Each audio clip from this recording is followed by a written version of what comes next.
విజయవాడలో ఆర్టీసీ ఆసుపత్రి ప్రారంభోత్సవం తర్వాత రవాణా శాఖ మంత్రి అచ్చెన్నాయుడు మాట్లాడుతున్నారు. ఇప్పుడు ప్రత్యక్ష ప్రసారం ద్వారా చూద్దాం. అయితే రాష్ట్రం విడిపోయిన తర్వాత మనం చాలా అవస్థలు పడ్డాం. హైదరాబాద్ హాస్పిటల్కి వెళ్తే మన ఆర్టీసీ హాస్పిటల్కి మనల్ని పరాయి వాళ్ళగా చూడడం, కనీసం గౌరవం కూడా లేకుండా చూడడం చాలా సందర్భాల్లో మనం బాధపడ్డాం.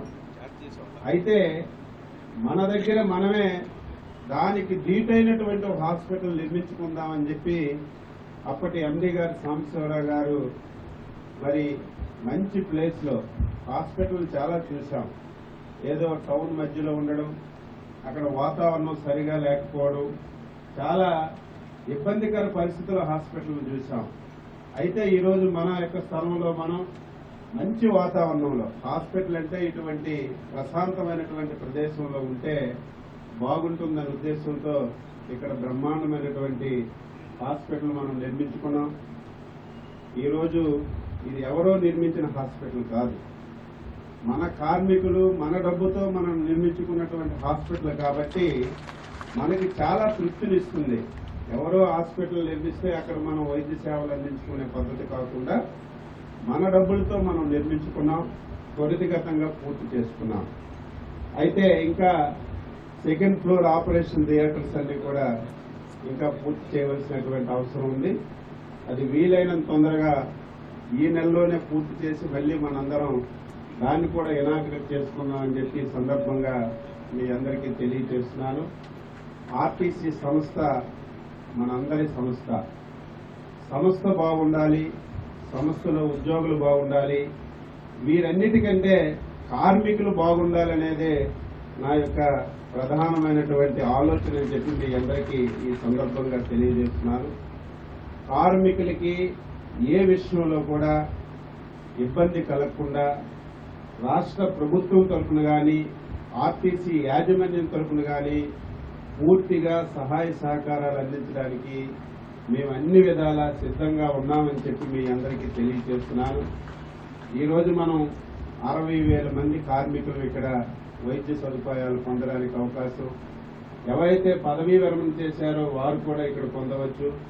దీనితో పాటుగా మన కుటుంబ సభ్యులు సుమారుగా 2.5 లక్షల మంది ఇక్కడ వైద్య సదుపాయాలు పొందడానికి అన్ని అవకాశాలు ఏర్పాటు చేశాం.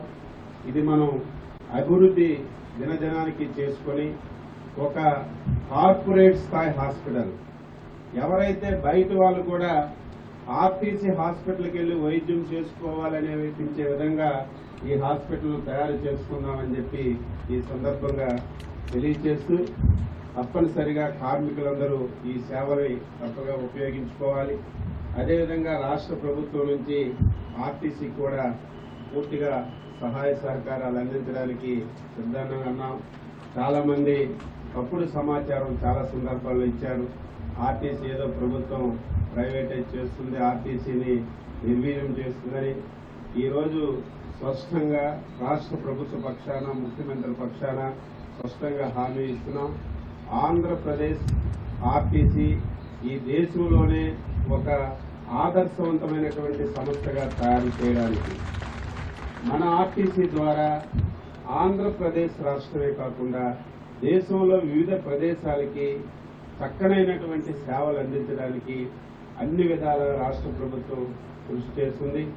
ఇప్పటికే ప్రభుత్వం నుంచి రావాల్సినటువంటి బకాయిలన్నీ కూడా ఇక నుంచి ఏ సంవత్సరానికి ఆ సంవత్సరం బకాయిలు చెల్లించడంతో పాటుగా అవసరమైతే ఇంకా కొంత ఆర్థిక సహాయం కూడా ప్రభుత్వం తరఫు కూడా ఇచ్చి ఈరోజు ఆర్టీసీని పూర్తి స్థాయిలో బలోపేతం చేసి కార్మికులందరికీ న్యాయం చేయడానికి అన్ని విధంగా కృషి చేస్తాం.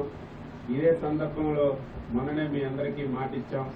ఏదైతే మన సమైక్యాంధ్ర ఉద్యమంలో 2 మాసాలు అందరూ ఉద్యోగస్తుల్లాగే కార్మిక సోదరులు కూడా మరి ఆ ఉద్యమంలో పాల్గొన్నారు. ఆ 2 మాసాల యొక్క ఏదైతే ఉందో కాలం దాన్ని కూడా గ్రాడ్యువల్ లీవ్గా గ్రాంట్ చేస్తూ మొన్ననే సంతకం పెట్టాం. ఆ ఆదేశాలు కూడా వస్తాయి. ఇంకొక విషయం ఉంది, మొన్ననే క్యాబినెట్లో రాష్ట్ర ప్రభుత్వం ఒక నిర్ణయం తీసుకుంది. కార్పొరేషన్స్ లో పనిచేస్తున్నటువంటి ఉద్యోగస్తులకి 60 సంవత్సరాలు మీ సంస్థ మీద మీరు ఆధారపడి చేసుకోమని చెప్పడం. ఇప్పటికే చాలా కార్పొరేషన్లు 60 సంవత్సరాలు చేశారు. ఒకసారి నేను ఎండీ గారు, ఎందుకంటే బోర్డు కూడా అవసరం ఉంది, బోర్డు తీర్మానం లేకపోతే చేసుకోవడానికి ఇబ్బందులు కాబట్టి వీలైనంత తొందరగా బోర్డు కూడా నియమించడానికి ముఖ్యమంత్రి గారితో మొన్నే చెప్పాం. అవసరమైతే ఈ నెల వచ్చే నెలలో మంచి బోర్డు కూడా నియమించుకొని తప్పనిసరిగా అన్ని కార్పొరేషన్లు 60 సంవత్సరాలు చేసినట్టుగా మన కార్పొరేషన్లో కూడా చేసుకోవడానికి అన్ని విధంగా ప్రయత్నం చేద్దాం. ఏది చేసినా సరే సంస్థ బాగుండాలి, సంస్థ ఆర్థికంగా పరిపుష్టుండాలి. ప్రతి సంవత్సరం మనం బస్సులు ఎక్కువగా నడిపి ఎక్కువ మందికి సేవలు అందించే అవకాశం మనం కల్పించినప్పుడు అందరం బాగుంటాం. కాబట్టి ఈరోజు యూనియన్ నాయకులకు కూడా చెప్తున్నాను, మీరు కూడా పూర్తిగా ఇప్పటికే సహకరిస్తున్నారు. చిన్నవి ఏమున్నా సరే ఏదో మన విజయవాడ స్థాయిలో కాదు, గ్రామీణ ప్రాంతాల్లో ఉన్నటువంటి డిపో స్థాయి నుంచి కూడా మనలో మార్పు వస్తే తప్పనిసరిగా మన సంస్థ దేశానికి ఒక ఆదర్శంగా ఉంటుందని చెప్పి సందర్భంగా తెలియజేస్తూ చాలా సంతోషంగా ఉంది. నా చేతుల మీదుగా బ్రహ్మాండమైనటువంటి ఒక హాస్పిటల్ రామసావు గారి చేతుల మీదుగా ఆ రోజు ఫౌండేషన్ వేస్తే నా చేతుల మీదుగా ఈరోజు ప్రారంభించడం చాలా సంతోషంగా ఉందని చెప్పి ఈ సందర్భంగా తెలియజేస్తూ ఎప్పటికప్పుడు సమయం దొరికేటప్పుడు ఇక్కడికి రావడం, ఈ హాస్పిటల్ మెయింటెనెన్స్ కానీ ఈ హాస్పిటల్ కార్పొరేట్ హాస్పిటల్కి ధీటుగా నిరంతరం మనం పూర్తిగా ఉపయోగించుకునే విధంగా అన్ని విధాలా సహకరిస్తామని చెప్పి తెలియజేస్తూ ఈ అవకాశం కల్పించినటువంటి పెద్దలందరికీ హృదయపూర్వకంగా అభినందిస్తూ సెలవు తీసుకుంటున్నాను. ఈరోజు ఒక ఫోటోన్ దగ్గర ప్రోగ్రాం ఇచ్చాం, అయితే సడన్ గా ముఖ్యమంత్రి గారు 9:30కే మీటింగ్ పెట్టారు. కాబట్టి మరొక సందర్భం, ఎందుకంటే మళ్ళీ ఈ నెలలోనే మనం సెకండ్ ఫ్లోర్ కూడా మన ఆపరేషన్ థియేటర్ కూడా ఓపెన్ చేసుకోవడానికి మనం సిద్ధంగా ఉన్నాం. కాబట్టి మళ్ళీ ఆ సందర్భంలో మీ అందరికీ కలుస్తానని చెప్పి తెలియజేస్తూ మీ అందరి దగ్గర సెలవు తీసుకుంటున్నాం.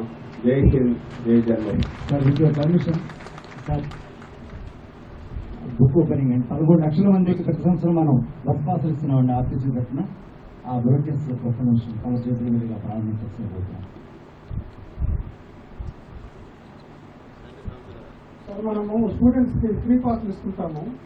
లాస్ట్ ఇయర్ 11,50,000 మంది ఇచ్చి ఈ సంవత్సరం 13.5 లక్షలు ఇద్దామని నేను అనుకున్నాము. ఇప్పటి వరకు సుమారుగా 9 లక్షలు అయిపోయింది. మిగతా 4-5 లక్షలు కూడా కంప్లీట్ చేస్తాం సార్ ఈ మంత్లోనే.